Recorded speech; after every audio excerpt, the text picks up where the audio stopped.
senden başka hiç kime yok meylim, hiç kimde yok gözümden. Çok gözledim canım, geçtikçe saatler, sevgi karşılıksız olduğunu sandım. Ağlar koydu gözlerimi senin yokluğun.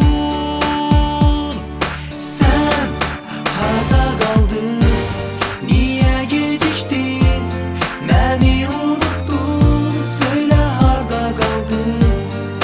Harda bir de böyle etme daha.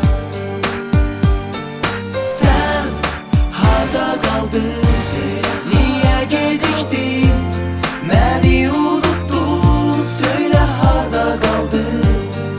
Harda bir de böyle etme daha.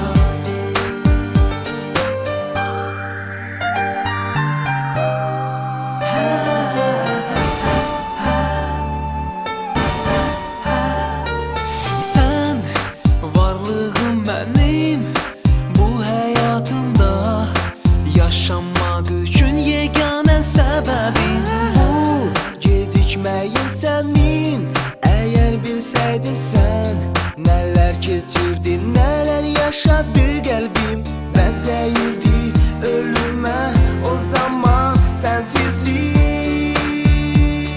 Sen harda kaldın, niye geciktin, beni unuttun, söyle harda kaldın. Harda bir de böyle etme daha. Sen harda kaldın,